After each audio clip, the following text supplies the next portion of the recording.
Come on! Get that heap of shit off the road! I swear to God I'm gonna beat the fuck out this dude. What was that? Did you say something? Oh, nothing, man, nothing. Yeah, well, it didn't sound like nothing. Man, get the fuck away from my car. Or what? What are you gonna do? That's it, motherfucker. You've asked for it now. Fucking weak as piss, mate. I'm taking this heap of shit for a wash.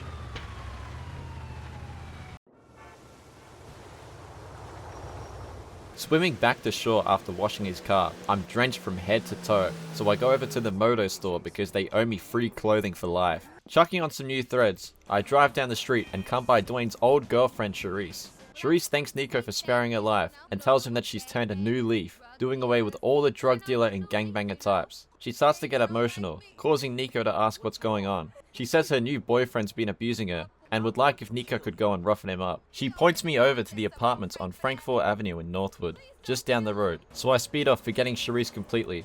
Backing her up and letting her into the car, we drive over. Arriving there, I walk over to her boyfriend. Hell, you talking about Charisse? How that bitch expected to learn if I ain't giving her the stick? Yeah, I give her the carrot as well, but she don't complain about that. You won't think this is so funny when you're the one crying like a bitch. Nico tells him he's gonna fuck him up, so the boyfriend kicks his ass. Because he's so used to beating up Charisse, he goes down after Nico to kiss him, mistaking him for his girlfriend. Coming to at the hospital, I run across the road, spotting someone who's nodded off behind the wheel. Since they're asleep, I'll just move their car off the road from them. Wait, what the fuck? What caused all this damage? Oh shit, they're dead. They're not actually asleep. Whatever. Since they won't be needing their car anymore, I take it over to the pier to see Francis. He must have heard what I was saying because he gives me a call. He asks Nico if he's been hanging around Packy McCreary. Given his track record, Nico assumes that Francis wants him dead. Francis scoffs at the idea, telling him that Packy is his younger brother. Nico really should have made that link earlier, given all the pictures hung up of him in the family house. They must really love him.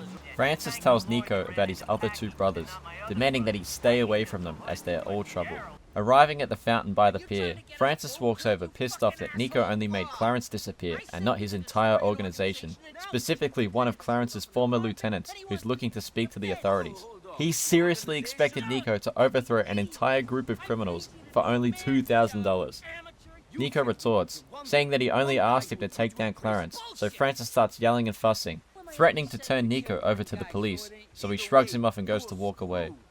Francis stops him before he can leave, changing his song immediately, starting to beg and plead that he sees this last job through. Nico demands his regular rate, so Francis reluctantly agrees. He instructs Nico to collect a sniper rifle from a car on the corner of Albany and M, and give him a call once he's outside the lieutenant's safe house on Denver between V and W, so I zip over. Stopping in Denver and getting into the Feltzer he left for me, I drive it over to the apartment, parking up and calling Francis. He tells Nico to scale the building opposite from the lieutenant's and shoot him from the rooftop. I think it's taking it a bit too far shooting this guy. I did let Clarence go after all.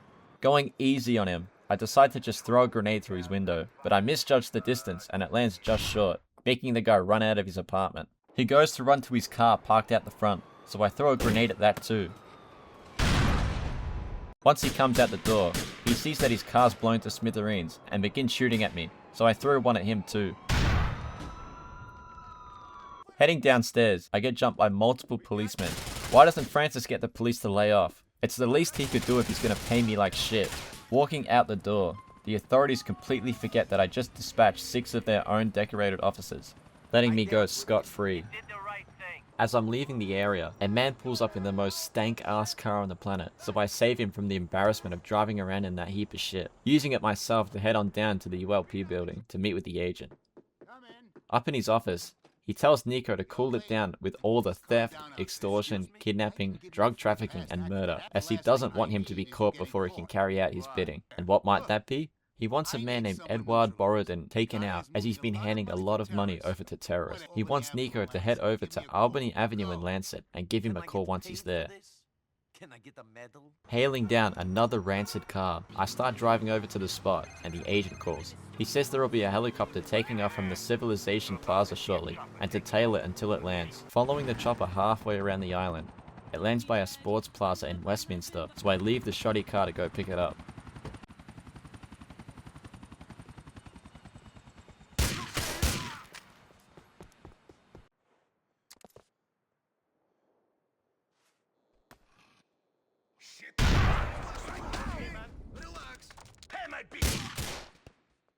Once in the chopper, a man runs over, attempting to grab onto the landing skids. He completely misses them, but somehow manipulates reality, which allows him to clasp onto the thin air beside the skids. Violently swinging the helicopter back and forth many times, he unsticks from the air, falling to his death.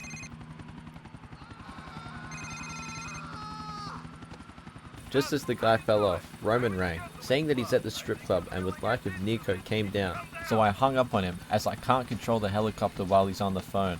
Halfway back, Roman sends a completely appropriate picture. Then I land the helicopter at the airport, allowing for the agent's cronies to cart it off elsewhere. Since it's such a beautiful day outside, I decide to drive down to the beach and relish in the lovely weather. While driving over, I spot an airport car with the best lift kit of all time. Then swoop in to save a man that's driving around on an unsafe motorbike. Next time, stay out of my way.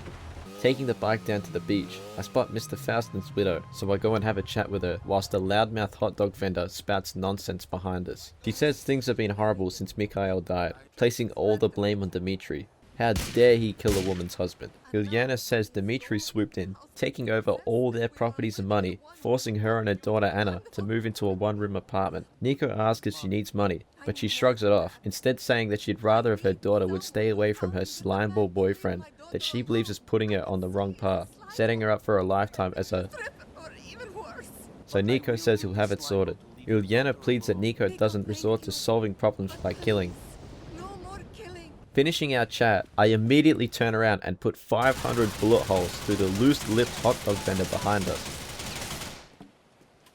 Then head for Shotler, where the slime ball hangs out. Parking my bike next to the guy, I walk over to confront him. I want you to stay away from Anna Faustin forever. Yeah? And I want a blowjob every morning for the rest of my life, but we don't all get what we want. In this case... He takes off down the alleyway, so I make chase. Shit! Then lay him down on a mattress for a quick nap. After dealing with that jerk-off, I head over to the McCreary's place to see Packy. He sat in the lounge room with two associates named Gordon and Michael. Nico walks in, so Kate gives him a warm embrace. Packy tells Nico to lay off his sister, so she tells him to butt out, then leaves the room. Packy pulls out some guns, handing them to his crew, and asks Nico if he'd like to tag along.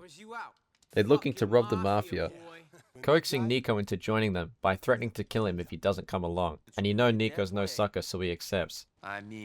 How come every time I come to this household, someone threatens to kill me? Getting a 4-door car, Packy tells Nico to drive over to the Colony Island Waste Management Plant, filling him in on the job on the journey over.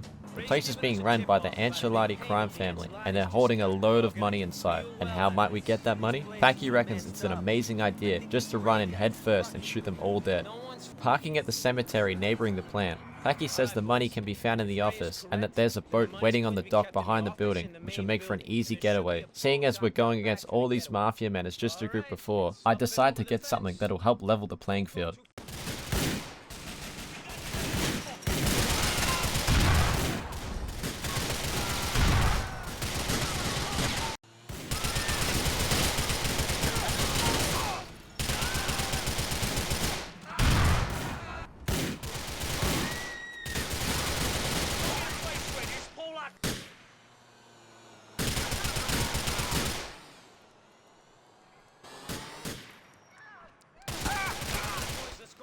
Hey, Packy! I'll go get the money!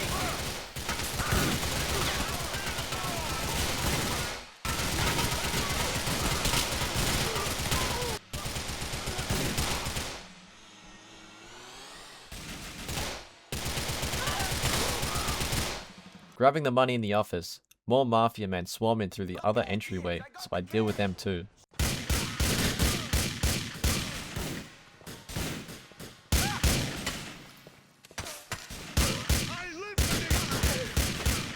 Hopping back onto my chariot, I zip out the back door and dive into the ocean. Swim over to and board the boat, then head back to the pier to pick up Packy. Once he's in the boat, we motor away from the waste plant, stopping off at a small jetty where Packy thanks Nico for helping out on the job, giving him his money, then speeding off down the river. Running up onto the street, a guy gives me a haircut by driving over my head with his car, then Packy rings. He says that he'd like if Nico took his sister Kate out on a date, as she doesn't do much, so he gives Nico her number. No idea why he didn't just tell me that before. I literally saw him just 40 seconds ago. Regardless, I call Kate to set up a date. She thinks it's a great idea and asks to be picked up from her workplace by 9:30. Buying a brand new ride to impress her, I drive over to the community center and wait for her to come out. After a short while, she walks out and gets in the car, starts talking about how amazing it is. Then Nico infers that they're on a date, causing Kate to friend zone him, saying they are just friends that are getting to know each other. Ouch. Parking around the back of the Irish bar, we head in and get plastered. Coming out a while later, Nico can hardly walk in a straight line, stumbling over anything and everything, while Kate flaps her gums about some nonsense.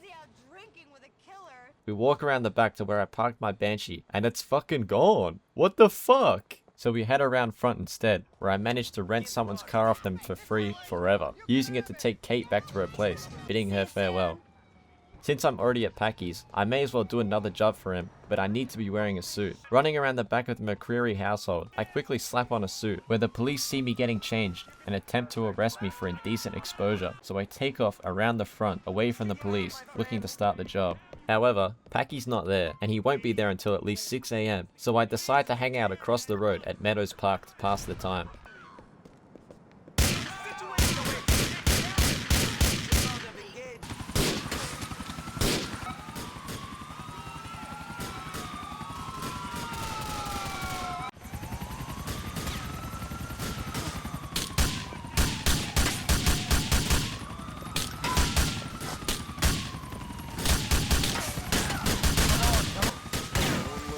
Waking up at the hospital, I see a car passing by and spring on it, throwing the driver out and taking it for myself. The guy runs over to the door saying, Hey, yo, I only stole that fucking car this morning. as another car pulls up behind. It's the car's owner. He mistakes me for the thief that stole it earlier that day and starts shooting at me, so I explain to him that it wasn't me that stole it.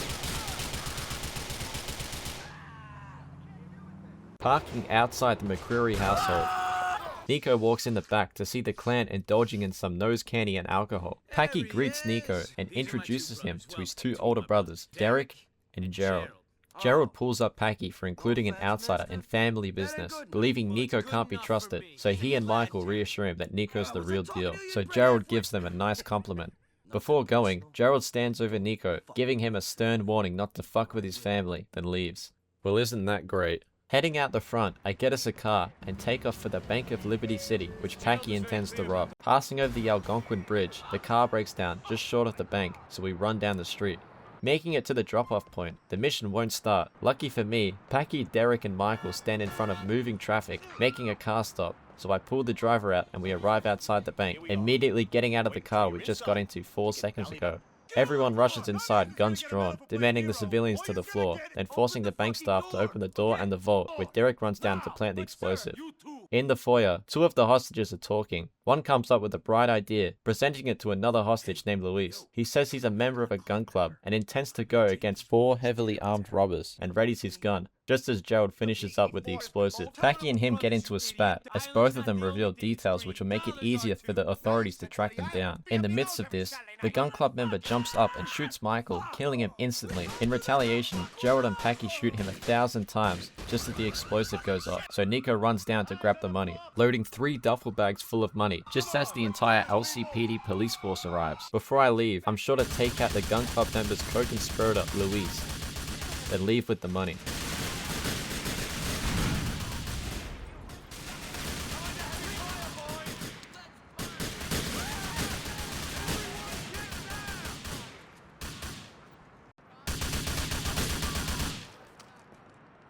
Clear the area, Nico.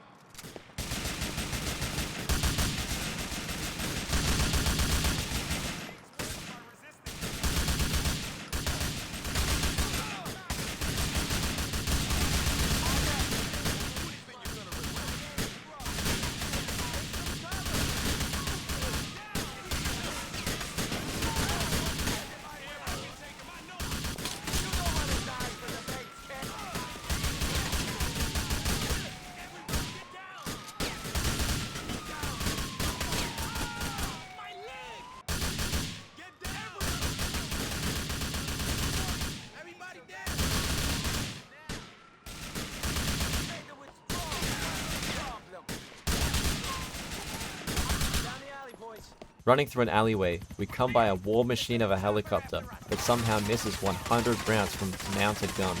Packy and Gerald run down into the subway, so I take down the helicopter by myself. Was that seriously all it took to ground this thing? Dealing with the chopper, I follow them down into the subway.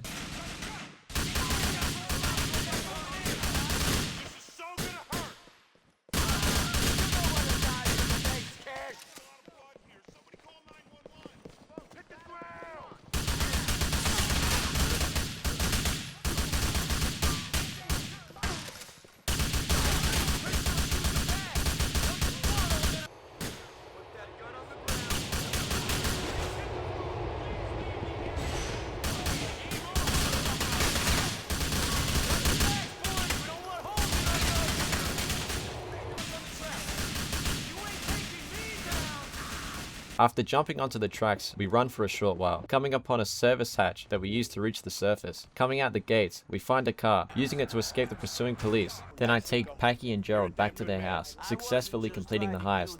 I'm fucking rich! Look how much money I have! I'm gonna buy a new house, get a new car, and for fuck's sakes. Before I can relish in my newfound wealth, the ULP agent calls, saying the helicopter is all ready to go and waiting for me in a junkyard off Grummer Road in Northwood. He's got a lock on the terrorism-funding Russian millionaire who will be flying over the city via helicopter, wanting him shot down in an area remote from any civilians, letting me know that little Jacob will also be tagging along. Driving through Northwood, I show off my amazing driving skills. A guy on the opposite side of the road witnesses how spectacular my driving is, so he launches himself out of the windscreen to compliment me. Carrying on, I forgot I left the air conditioner on, causing the car to catch fire. A lady, seeing all of what just happened, believes herself as ineligible for owning a car, giving her car to me, recognizing a far superior driver, so I use it to drive over to the helicopter. I get out of the car and get into the helicopter, then we make chase after the Russian, following him through Middle Park, by Star Junction, and over the Algonquin Bridge, at last passing over the water, which is a suitable enough place to shoot down the helicopter, so Jacob readies his rocket launcher, firing once, firing twice, Come on, Jacob. You need new lenses in those glasses. then finally landing on the third, blowing the Russian to smithereens. After dropping Jacob off at the helipad, Nico rings the agent to let him know that the guy's been dealt with, so he tells Nico that he'll look to find the guy he's after.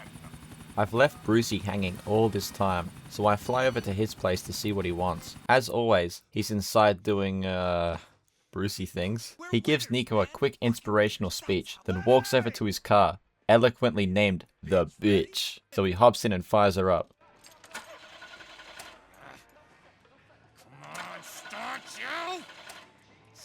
Pure gold, eh, big man? Since the bitch won't start, Brucie's mechanic suggests ringing his friend named Stevie, asking him if he can borrow one of his cars. Where the fuck did my helicopter blades go? You can't have shit in Broker, man. Fuck you, Brucie. Waving down a cab, we take it over to Stevie's, whilst Brucie gives him a call, asking if he can borrow his car. Stevie tells him that his Comet is parked outside his house, and to take it. The taxi pulls up nearby and we get in the Comet, taking it over to the starting point of an illegal street race. Using my sublime driving skills, I leave all the other drivers in the dust, winning the race with relative ease. Brucie asks to be taken back to his place and gives Nico Stevie's car. That would have been nice to know before I drove it off this ledge, but you know, whatever. Dropping Brucie back at his place, I speed off in the Comet, getting a call from Ray Pacino. He tells me to swing by his place in Little Italy for a meeting. After getting changed at the safe house, I head over to Ray's. I've got to say, this car isn't very safe. Maybe Brucie gave it to me for a reason. Outside the ULP building, I get a call from Packy's brother Jerry, who asks Nico to come by the house for some work. Maybe this time they won't threaten to kill me. Arriving to a restaurant in Little Italy, Ray sat down at a table. He gets up to greet Nico, calling him a kid despite them only having a 2-year age difference. He sits Nico down at his table and asks him why he's in this business. So Nico explains, Because I need the money. And because I can't do anything else. And because I'm good at it. Sure. And because I'm trying to find someone. Ray says he might be able to help out with that special someone, then starts explaining the situation, while Nico sits there looking like the thinker. One of Ray's debtors named Tenny Benavides hasn't been handing over the money he owes him, so Ray would like if Nico could go over to his apartment on Galveston near you and deal with him. Hopping into the death trap, I speed through the city over to the projects. Ray sends me a picture of a guy named Alonso that'll be able to point out exactly where Teddy is located. Parking my car in front of Alonso, I experience divine intervention as my car gets pulled from existence, potentially saving me from killing myself while driving it. Alonso plays coy regarding Teddy's whereabouts, so I convince him to fess up. He says I can find him up on the 20th floor, so I let him go scot-free. Then run into the apartment block to catch the elevator. Yo, you moving in? If he's moving in, where's his stuff? Give me some cover! Ooh. Ooh. Back off!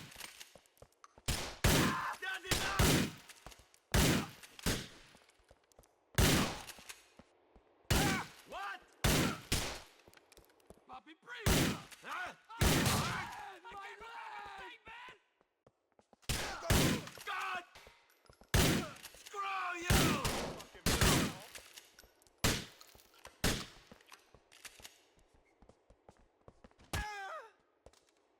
Wave to the crowd. You're dead, friend!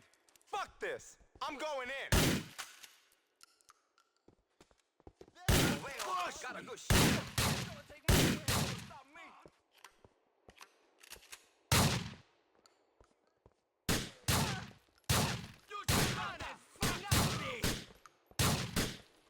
Inside his apartment, Nico walks from the kitchen into the corridor. Out comes Teddy, slamming the door directly into Nico's head, knocking him off his feet, then he takes off for the roof.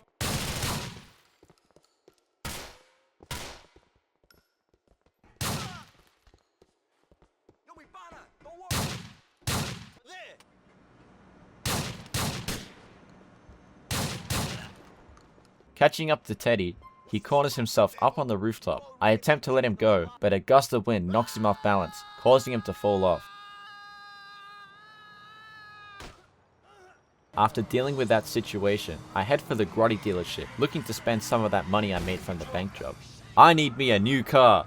What a man gotta do to get some help around here? Hello, I work here. What can I do for you? I'm after a new car. My old one magically disappeared. Ah, what a shame. I'm sure I can help you out with that. Haha, you buying a car here? Yeah, I am actually. Haha, did you walk over here to ask for money? Your style is so out of fashion. OMG, you're bolding. What the fuck did I do? Broke boy, broke boy, broke boy. I'm not poor. Fuck you all. Taking the Turismo over to Little Italy, I spot Hassan. He came across from Europe over to Liberty City alongside Nico on the platypus. Hassan's graduated from his life in the Merchant Navy and is now selling counterfeit handbags on the streets of Suffolk. Their conversation is interrupted by a phone call. It's Hassan's boss. He's been holding onto his wages as he's skeptical Hassan might be an illegal immigrant, arranging to meet him on Castle Drive, so we asked Nico to come for a walk over. As soon as the cutscene's over, he asked Nico to get a car, even though he literally just said we were gonna go for a walk. Arriving at the spot, Hassan walks over and asks for his money, so the guy headbutts him, sending him down onto the floor, then speeds away. Hassan rushes to his feet, then gets back in the car, so we make chase after the guy and kill him.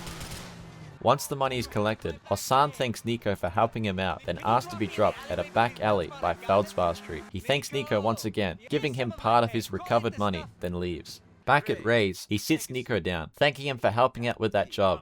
In comes a cracked-out biker girl named Ashley, saying that her biker friends dropped off that ice for Ray. The ice being diamonds. The same diamonds that were being baked into a cake at the start of the game. Ray managed to get Nico his dream job as a garbage man, telling him to meet up with an associate of his named Luca around the corner from the restaurant, so Nico leaves.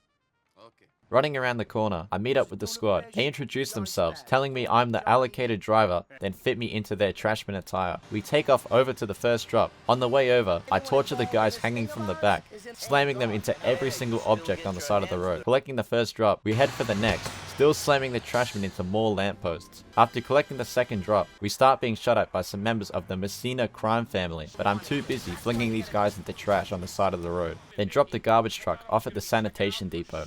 Getting in a Sentinel, I go for a little drive about. A man steps out in front of my car, so I try to swerve to avoid him, but it's way too late.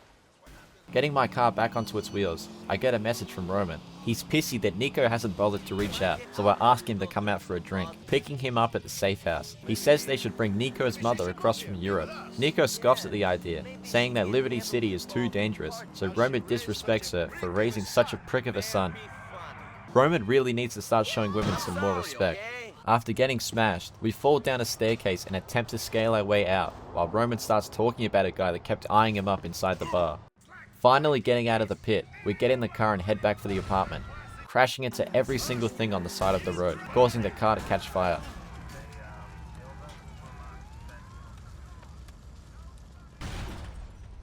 Taking a car from the grotty dealership, I make my way over to the McCreary household to see Gerald. Gerald invites Nico inside. He applauds Nico for his work on the bank job and says he's sick of being underlings to the mob. Gerald intends to stir some drama up between the Ancelottis and their Albanian muscle by planting a bomb on Capo Tony Black's car. Collecting the bomb from a back alley, I drive over into Little Italy, planting the bomb underneath the car, then I wait across the street for them to come out. Forget about it. They take off, so I tail them across the city, keeping my distance. See, now these guys drive like they're criminals, unlike that dumb hoodlum I follow for Manny. They arrive at some factory in North Holland, so I detonate the bomb whilst listening to the radio.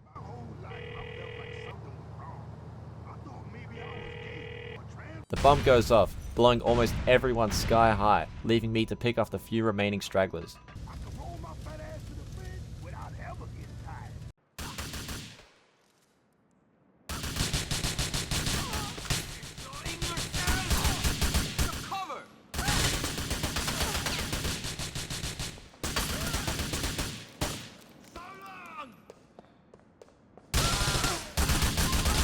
Speeding away from the spot, Gerald calls, asking me to swing by again for part 2 of the job, so I cross the bridge into Duke's to go see him.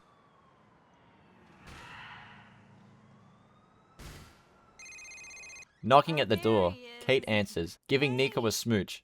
Mrs. McCreary shows up, telling her to invite him in. She rants to Nico about her children briefly. Then Kate takes him into the lounge room where Gerald is. He believes the police are about to snatch him up and take him off to jail, so he has to calm things down for a bit. He says the Ancelottis have an uneasy alliance with the Albanians, and he'd like if Nico posed as one of their members, then go whack their capo, Frankie Garone.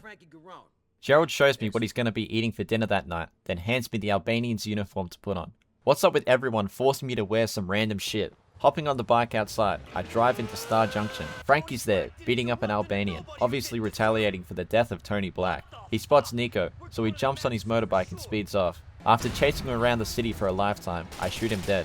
Ringing Gerald, he tells him that Frankie's been dealt with. Gerald replies, saying that any work Pegorino might have, he'll pass it on to him. Before hanging up, Gerald asks Nico to take care of his family, as he believes he's about to go under, so Nico assures him he will. And just like that, I end the day just as it started, drenched from head to toe in the water. Thanks for watching, and I hope you enjoyed. Be sure to like and subscribe for more. Leave a dislike if they should skip me like a rock across a lake. But anyways, have a good day, and goodbye.